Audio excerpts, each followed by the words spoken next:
अजीज़ दोस्तों नमस्कार। अजीज़ दोस्तों, फाइनली हॉलैंड में 5 महीने के बाद, इलेक्शन के 5 महीने के बाद अब सरकार बनने जा रही है। गेर्ट विल्डर्स की पीवीवी पार्टी ने 3 और सेंटर और रेस्ट राइट विंग की पार्टियों के साथ मिलकर गवर्नमेंट बनाने का ऐलान किया है। इनके दरमियान एक एग्रीमेंट हो गया है।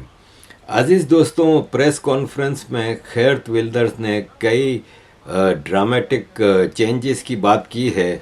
एक एग्रीमेंट जो इन पार्टियों के दरमियान हुआ है, इसमें सबसे पहले इनडेफिनेट अजाइलम परमिट्स है ना, उसको ख़त्म किया जाएगा। एक्चुअली अजाइलम का जो प्रोसीजर होता है ना, वो ये होता है कि एक आदमी आके कहता है कि मुझे मेरे मुल्क में ख़तरा है और मेरी जान को ख़तरा है, मेरी लिबर्टी को, मुझे रिलीजियस परसिक्यूशन है, फलाने ढुमकाने। लेकिन जब हालात वहाँ पे बेहतर हो जाएं तो उनको वापस जाना चाहिए। ये अजाइलम का प्रोसीजर होता है।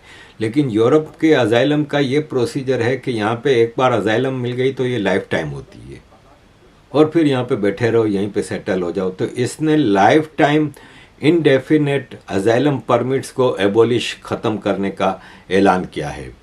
दूसरा, उसने कहा है कि जो भी अजाइलम सीकर की अजाइलम रिफ्यूज़ होगी ना, उसको बाय फोर्स डिपोर्ट किया जाएगा।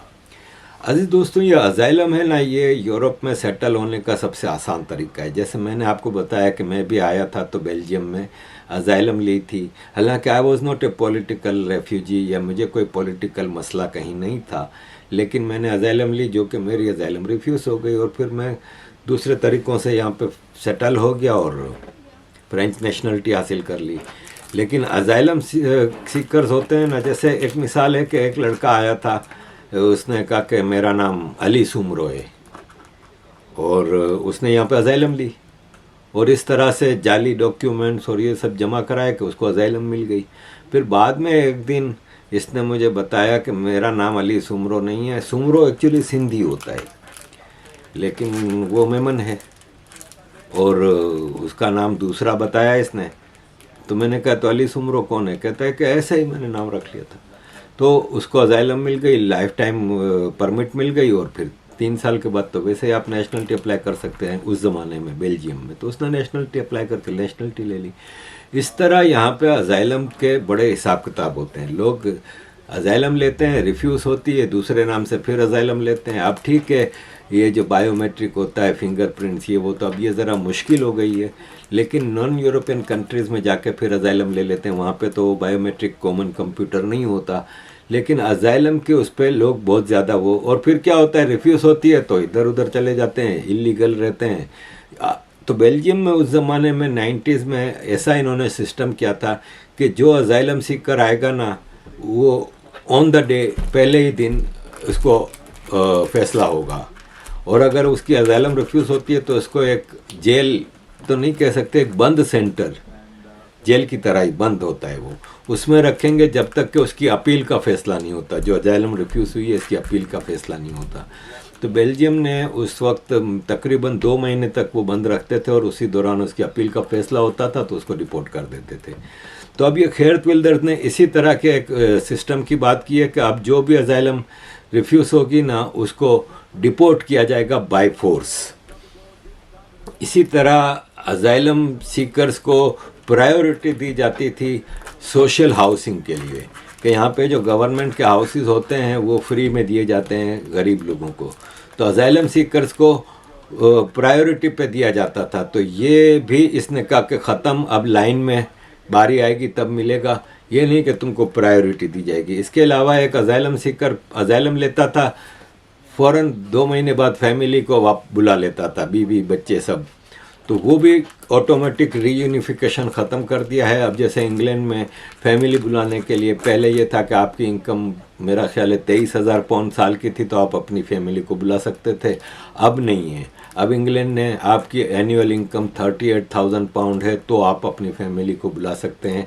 आपको साबित करना होगा कि आप अपनी फैमिली को यहाँ पे सपोर्ट कर सकते हैं, खर्चा उठा सकते हैं, इतनी आपकी इनकम है। तो यही चीज़ वहाँ पे भी अब ये करेंगे।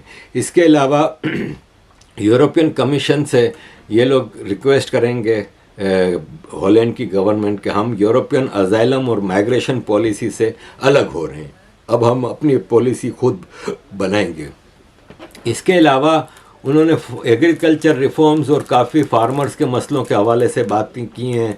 1 लाख नए घर हर साल बनाए जाएंगे गरीब लोगों के लिए। चाइल्ड केयर को फ्री करने का ऐलान किया है। यूक्रेन को हम सपोर्ट करना जारी रखेंगे, वगैरह वगैरह। इन्होंने इस तरह की डेवलपमेंट की हैं। तो फाइनली अब हॉलैंड में एक गवर्नमेंट बनेगी और उम्मीद करते हैं कि खैरत विल्डर्स गवर्नमेंट बनाने से पहले अब तक जो ख़ास तौर पे इस्लामिक माइग्रेशन और इस्लामिक एक्सट्रीमिज़म के हवाले से वो जो बात करते थे उस पर कायम रहेंगे। और इस्लामिक एक्सट्रीमिज़म का यूरोप में यह हाल है कि अमेरिका के एक्स प्रेसिडेंट और नेक्स्ट कैंडिडेट हैं जो प्रेसिडेंशियल डोनाल्ड ट्रंप, उन्होंने अभी कहा, We've seen what happened when Europe opened their doors to jihad. Look at Paris, look at London. They're no longer recognizable. And I'm going to get myself into a lot of trouble with the folks in Paris and the folks in London. But you know what? That's the fact. They are no longer recognizable. And we can't let that happen to our country. We have incredible culture, tradition. Nothing wrong with their culture, their tradition. We can't let that happen here. And I'll never let it happen to the United States of America.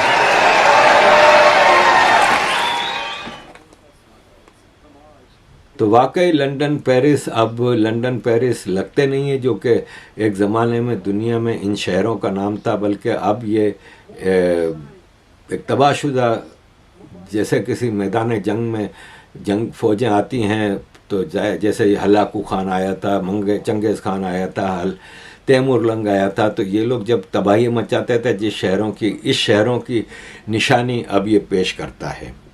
अज़ीज़ दोस्तों, चलते हैं Russia China की तरफ।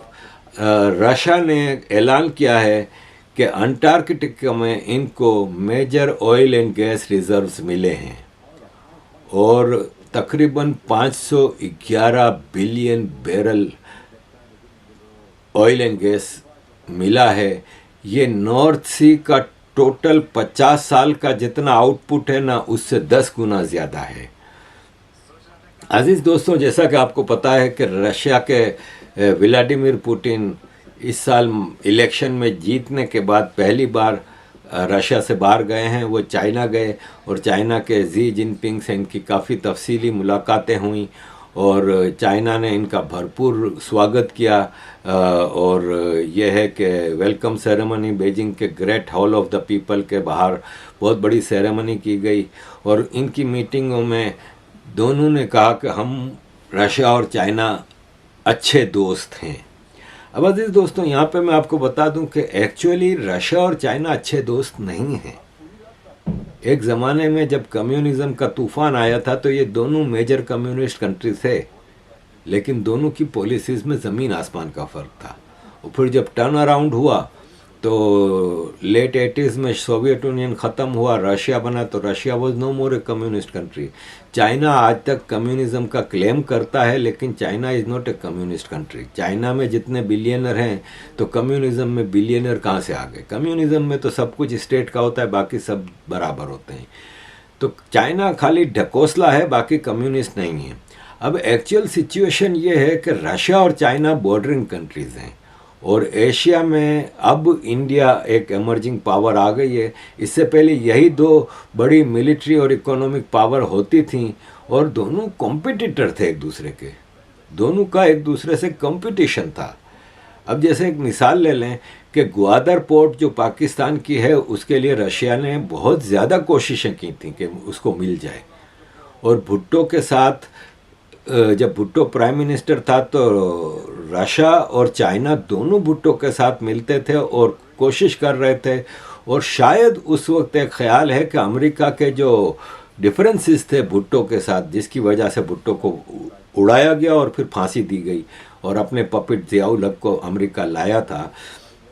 तो उसके पीछे भी कहा जाता है कि Bhutto was almost ready to give Gwadar port to Russia, Soviet Union, क्योंकि उस वक्त चाइना ना बड़ी इकोनॉमिक पावर था, ना इतनी मेजर मिलिट्री पावर था जितनी आज है।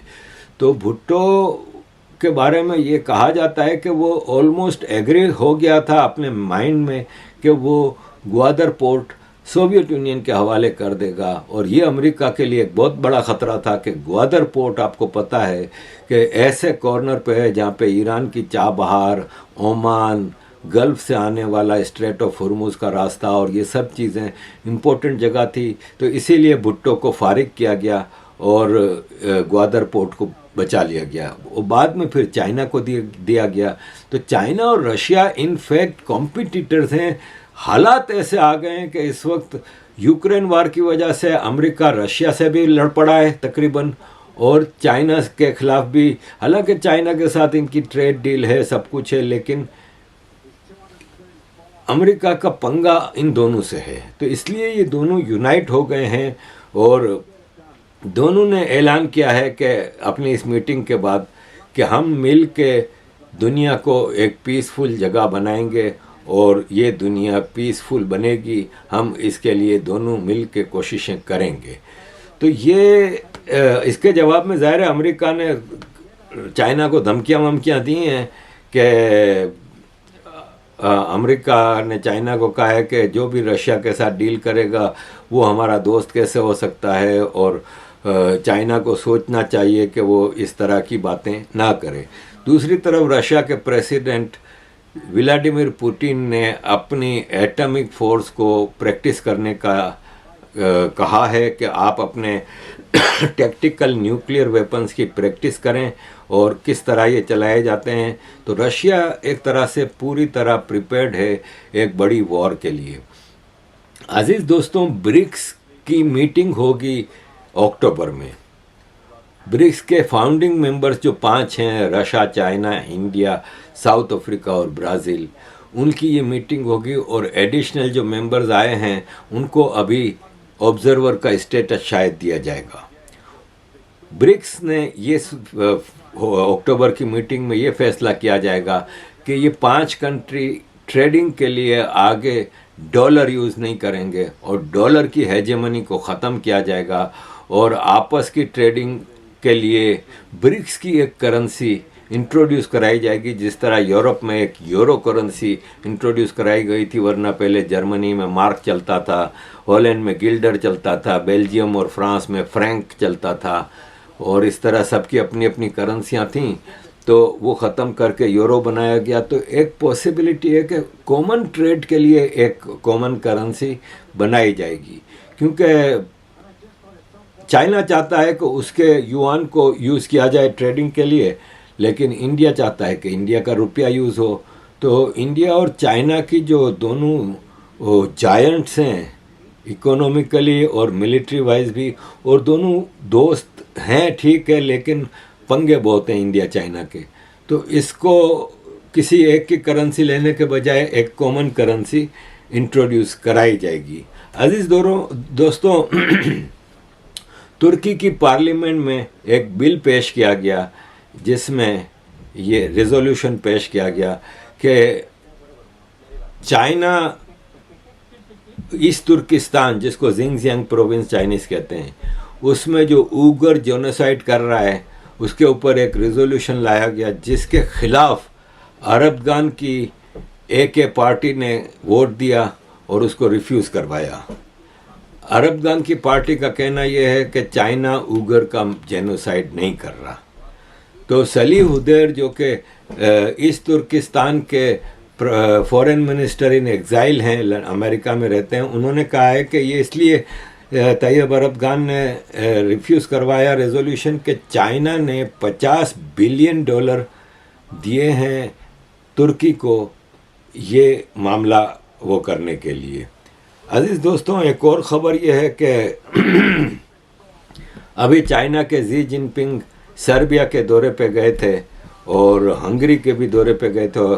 तो उन्होंने हंगरी में ज़बरदस्त इन्वेस्टमेंट का ऐलान किया है। अब आज से 20 साल पहले हंगरी में चाइना की ज़ीरो इन्वेस्टमेंट थी, लेकिन आज हंगरी में जितनी टोटल फॉरेन इन्वेस्टमेंट है उसका 75% अकेले चाइना का है। चाइना अपना रोल बढ़ाता जा रहा है और अपना जो कंट्रोल है और इन्फ्लुएंस है वो बढ़ा रहा है पैसे के बल पे, और पूरी दुनिया के ऐसे मुल्कों को जो कि थोड़ा कमज़ोर हैं, क्योंकि ये हंगरी और ईस्ट यूरोप आज भी मेन वेस्ट यूरोप के जो इंग्लैंड, फ्रांस, जर्मनी वगैरह हैं उनके मुकाबले का मुल्क नहीं है, तो वहाँ पे इन्वेस्टमेंट कर रहा है। फिर अफ्रीका, साउथ अमेरिका, एशिया में जैसे श्रीलंका में कर दी, नेपाल, भूटान, इधर उधर। तो ये चाइना का एक तरीका एक्शन का है। अजीज़ दोस्तों, thank you very much for all your support. Kindly keep supporting.